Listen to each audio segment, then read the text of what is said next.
살펴보는 시간입니다. 주경야독 성신여자대학교 겸임교수이자 북튜버 이시안 작가 나와 계십니다. 안녕하세요. 네, 안녕하세요. 네, 오늘은 어떤 책입니까? 네, 오늘 소개해드릴 책은요.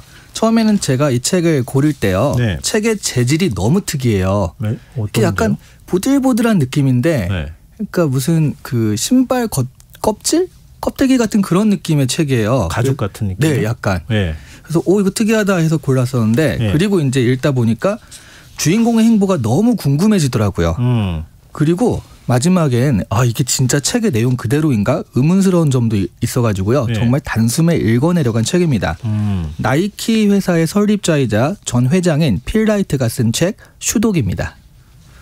누가 나이키 아니랄까 봐. 네. 책도 어떻게 신발처럼 그렇게 만드셨는지. 그러니까요. 근데 슈독 좀 알려지긴 한 책이죠. 읽으신 분들이 적지는 않을 것 같은데요. 네, 그 예전부터 이제 많이 읽으셔가지고요. 네. 지금도 CEO들이 많이 읽는 책이기도 하고요. 네. 그리고 자기계발서를 좋아하시는 분들이라면 또 굉장히 좋아하시는 책이기도 합니다. 특히 이 책이 처음 나온 게 2016년인데요. 네. 이때 빌 게이츠가 추천을 했거든요. 그래서 전 세계적으로 엄청난 베스트셀러가 된 책인데요. 네. 알고 보면 이 빌 게이츠랑 필 라이트랑 되게 친한 친구예요. 사감이 된 거예요. 저도 책을 내는 작가 입장에서 이렇게 추천해주면 전 세계적인 베스트셀러가 되는. 그러면 추천해줄 맛이 나죠. 이런 영향력을 가진 친구가 있는 게 너무 부럽더라고요. 혹시 제가 추천하면 안 될까요? 추천은 좋습니다. 영향력은 모르겠으나 추천은 좋습니다. 네, 저도 그거 자신할 수가 없네요. 네. 자, 그럼 슈독이라는 책 제목 이게 굉장히 특이해요. 슈독 이게 어떤 의미입니까? 정말 슈독이에요. 슈가 이제 슈즈할 때 슈고요. 독은 우리가 아는 그 독. 그러니까 직역하면 신발 개거든요. 네. 무슨 네. 얘기입니까? 근데 뭐 핫도그가 뜨거운 개는 아니듯이요.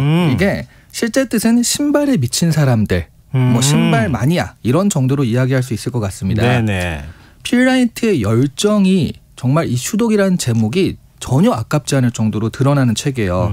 이 책을 읽다 보면 그런 열정에 전염되는 것 같아서 저도 다른 사람들한테 많이 권하는 책이기도 하거든요. 네네. 그리고 내용도 재밌어요. 필 라이트가 나이키에서 은퇴한 다음에 스탠포드 대학교에서 소설 수업을 들었다고 합니다. 네. 그 노력이 이 글에서 어느 정도 증명되는 것 같기도 해요. 믿을 수가 없어요. 워낙 큰 회사고, 그렇죠. 뭐 글로벌 스포츠용품 회사이기 때문에 네. 그런 시절이 있었나? 그 생각이 들 정도거든요. 맞습니다. 책 구체적인 내용 조금 더 얘기해 주세요. 네. 먼저 전체 스토리를 정리하면요. 그러니까 지금 말씀하신 대로 이렇게 큰 회사가 이런 사람들과 시작을 했어 할 정도로 거의 사회 부적응자들만 모아요. 네. 거의 사회 부적응자처럼 보이던 사람들이 창업자인 필 라이트를 중심으로 모여서 신발에 대한 애정과 성공에 대한 열망으로 나이키라는 신발 기업을 창업했다. 이런 얘기거든요. 네. 특히 이 책은요. 나이키의 초창기 시절이거든요. 그러니까 창업을 했을 때부터 1980년까지만 이야기가 있어요. 그러니까 정말 잘 되고 큰 기업의 이야기가 아니라 정말 손에 땀을 쥐는 아주 치열한 벤처 기업의 스토리 같은 느낌이죠. 네. 또 하나 정리할 수 있는 건 나이키의 창업 과정인데요. 필 라이트의 행보가 그대로 나이키의 창업 스토리가 되거든요. 그 일본 신발 오니즈카 타이거의 북미 지역 판매 대행 업체로 시작을 했거든요. 나이키가. 그런데 결과적으로는 그 유통망을 바탕으로 자신의 PB 상품인 나이키를 얹어서 팔기 시작해가지고 성공을 거두는 이야기입니다. 이게 갑자기 어린 시절 추억이 떠오르는데요. 네. 전 나이키보다 타이거를 먼저 신었거든요. 사실 오니즈카 타이거의 또 다른 브랜드가 아식스거든요. 그런 브랜드 이제 옛날에 많이 신었잖아요. 그런 브랜드를 다 제낄 만한 그런 진짜 브랜드가 돼버린 건데요. 네. 나이키 로고 이걸 대학생이 만든 거였다고요? 네, 이 나이키 로고를 스우시라고 하거든요. 예. 근데 이게 지금 세계 로고 가치 1, 2위를 다투는 로고입니다. 예. 이게 대학생 작품인데요. 이게 왜 그러냐 하면 타이거와 분쟁이 있었거든요. 예. 그러니까 그러면 우리가 빨리 우리 상품을 런칭해야겠어라고 생각을 하고 굉장히 빠르게 런칭을 결정을 했어요. 그리고 상표를 생각하고 로고를 만들 시간이 부족하거든요. 그러니까 시간에 쫓기다 보니까 일단 빨리 만들고 보자. 그랬겠죠. 그리고 당시에서는 크게 이제 돈이 없는 그런 기업이었으니까. 돈 많이 들여가지고 디자이너 회사에다 맡기기도 쉽진 않았을 거 아니에요. 그러니까 빨리 내일까지 뭘 해야 돼. 거의 이런 상황이었거든요. 그때 대학생인 캐롤린 데이비슨이 이것을 디자인을 맡아가지고요. 나이키한테 받은 돈이요. $35였습니다. $35요? 네. 근데 디자인하는데도요. 17.5시간 정도 걸렸대요. 시간당 $2인 셈인 거죠. 아니 그러니까 지적재산권 함부로 넘기면 안 돼요. 그렇죠. 네. 그런데 또 재밌는 게 데이비슨이 로고를 완성한 다음에 나이키 그때 경영진한테 보여주니까 이거 별론데 보면 볼수록 좋아질 수는 있을 것 같다. 이러면서 이제 그냥 채택을 하자는 반응이었다고 합니다. 그래서 근데 그럼 내가 수정을 좀 하겠다라고 하니까 네. 됐다고 지금 시간이 없으니까 마감 시간이 중요하다라고 해서 그냥 이 모양으로 결정을 했거든요. 네. 보통 그런데 이렇게 되면 대학생 입장에서는 나중에 얘기하셨듯이 지적재산권을 넘겨서 막 억울하다 이런 말이 나올 수 있는데요. 그때 저는 의리였어요. 네, 그렇죠. 네. 근데 이 1983년에 데이비슨에게 감사를 표하면서 네. 깜짝 파티로 나이키 로고 모양의 다이아몬드가 박힌 금반지도 주고요. 나이키 주식도 좀 줬다고 그래요. 그래서 얼마나요? 나중에 그때는 500주였는데 왜 500주요? 네. 근데 이제 왜 이렇게 되게 억울한 심정을. 왜냐하면 요즘에 지적재산권 쉽게 넘겼다가 맞습니다. 억울하신 분들 너무 많이 봐가지고요. 근데 그게 또 이제 분할이 돼가지고 커진 데다가 또 나이키에서 일을 했어요. 직원으로 일을 하고 그래서 은퇴할 때 나는 뭐 아주 큰 부자는 아니었지만 만족할 만하게 대우를 받았다라고 스스로 이제 고맙다라고 얘기를 했으니까요. 아주 네. 억울한 건 아닙니다. 네. 요즘은 진짜 사람 관리, 네, 그렇죠. 이런 거에 대해서 뭔가 이렇게 다 받은 게 있으면은 좀 보답도 하고 그게 굉장히 중요한 것 같아요. 맞아요. 진짜 $35 주고 입싹 씻었으면 지금 뭐 또 분쟁이 일어나고 근데 난리겠죠. 그 당시에 얘기할 때는 그랬을 거 아니에요. 네. 이 선 하나 찍 옆으로 긋는 건데 뭘 그렇게 대단하다고 그걸 그렇게 받으려고 그래? 뭐 이렇게 얘기했을 것 같기도 한데 전혀 그렇게 생각하지 않았다. 네, 우리 진행자님의 의견은 제 의견과 다르다는 거. 선 하나 찍이 아니라 세계 최고의 로고입니다. 이것은. 네. 아니 그 당시 얘기를 제가 그렇죠. 하는 그 겁니다. 당시에요. 네. 근데 이 책 두고 예전에 이런 비슷한 자기계발서 보고 난 다음에 봤더니 그 기업 운영하는 거 보니까 정말 실망이야. 네. 그때 그 책 읽었을 때는 그렇지 않은데 네. 이렇게 하는 분들이 꽤 있어요. 저도 그런 실망감을 느낀 적이 있거든요. 맞습니다. 근데 이 책 읽고도 이건 너무 자기 합리화하는 거 아니야? 이런 네. 비판도 있다고요. 그러니까 이때 자기 합리화는 오히려 저런 것 때문이요. 그 오니즈카 타이거와의 소송 때문이거든요. 네. 사실 나이키가 일본 신발 브랜드인 오니즈카 타이거와 소송을 벌인 건 굉장히 유명한 얘기거든요. 네. 소송 과정에서 그 타이거 측이 나이키를 비난한 내용은 이런 거였어요. 필라이트는 1962년 일본에 가서 블루 리본이라는 회사가 있는 것처럼 속였습니다.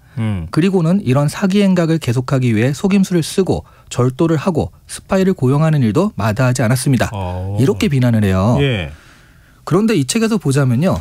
이 말이 조금은 맞아요. 그래요? 네. 그러니까 지금 블루 리본이라는 회사가 있는 것처럼 속였다고 그랬잖아요. 예. 근데 진짜로 그렇거든요. 그러니까 블루 리본이라는 회사가 있는 것처럼 속이는 과정이 있어요. 예. 그러니까 일본에서 그 사람이 오니까 여기서 급하게 그러니까 내가 이 판매권을 좀 획득하는데 그걸 급하게 회사가 있는 것처럼 보이려고요. 네. 막 주변 사람들한테 막 설득하고 얘기하고 해가지고 그런 위기의 순간인데 그거를 기지와 순발력으로 넘어가는 아주 좋은 예로 포장이 되어 있거든요. 이 책에서. 네.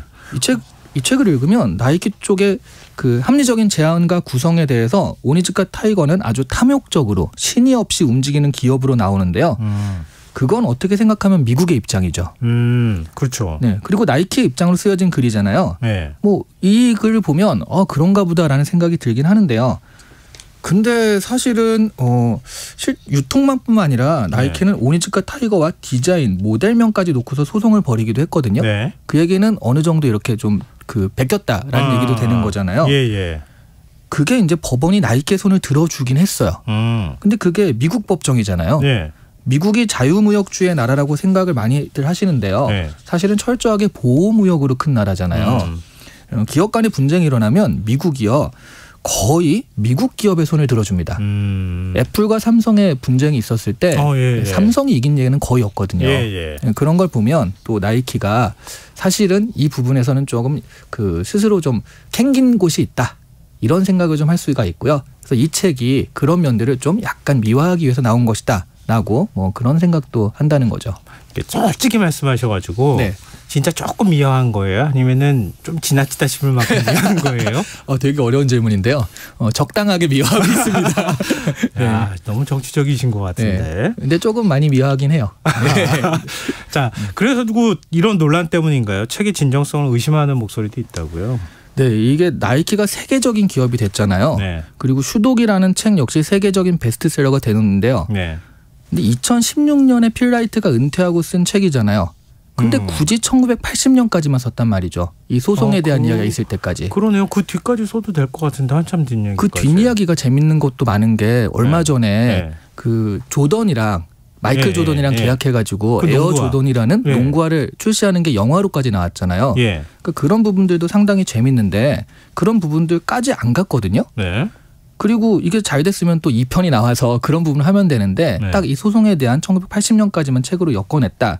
이런 것들이 일각에서는 이게 좀 처음 기업의 설립 과정에서 부도덕한 그런 어떤 소송이 있었기 때문에 그런 부분을 의심을 해소하기 위해서 나온 책이다. 이렇게 생각하는 분도 있는 거죠. 아, 그 뒷얘기는 굳이 설명할 필요 없고 네. 초창기에 나를 의심하는 시선이 있으니까 아, 사실은 그게 아니었어. 네. 이거를 얘기하기 위해서 책을 냈다고요? 네, 뭐 그렇게 의심하는 분도 있다라는 거죠. 네, 네, 네, 정치적으로. 아, 네. 저를 그 한 사람으로 만드셨어요, 갑자기. 네. 자, 그러면도 여러 논란이 있기는 하지만 이 책을 읽어야 할 필요가 있다고 생각하니까 갖고 오시지 않았겠어요? 그런 외부적인 지식을 빼고 그냥 보면요. 개인적으로는요. 필 라이트의 열정과 스토리는 아주 재밌고 감명 깊기까지 해요. 이게 어느 정도냐면 제가 예전에 오사카에 여행을 갔다가 이 책을 들고 갔거든요.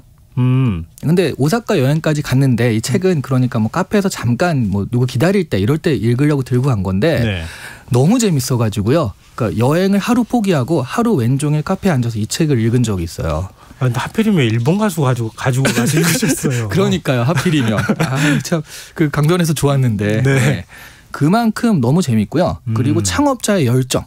한 가지 일에 미치면 이렇게까지 할 수 있나 할 정도의 그런 열정들이 드러나고요. 신념과 의지 이런 것들이 책을 타고 그 읽는 사람들한테 이게 넘어 들어오더라고요.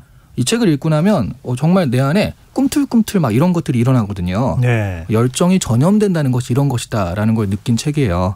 그래서 좀 힘이 많이 빠지시는 일이 있거나 사는 게 지루하다고 느껴지시거나 번아웃이 오시거나 아니면 의지가 꺾인다고 느끼시는 분이라면 이 책 한 번쯤 읽어보시길 권합니다. 이 현실에 막 팍팍하게 있는데 그 삶 안에 뭘 해도 안 될 것 같은 느낌이 들 때 신발 너네들이 무슨 신발을 만들어? 그랬는데 만드니까 이렇게 큰 기업도 만들고 그렇죠. 그런 성공 스토리를 한번 읽고 나면 뭔가 좀 기분 전환이 되거나 도전해볼 다시 의욕이 생긴다는 거잖아요. 네, 그렇습니다. 오죽하면 슈독이라는 개라는 소리를 들을 정도로 정말 와 하나에 미치면 이렇구나를 느낄 수 있어요. 네, 알겠습니다. 오늘 주경야독 여기까지 하겠습니다. 지금까지 북튜버 이시안 작가와 함께했습니다. 오늘 말씀 고맙습니다. 네, 감사합니다. KBS 라디오 김성환의 시사 1부 순서 여기서 마무리하겠습니다. 전 11시 정각 2부에 다시 찾아오겠습니다.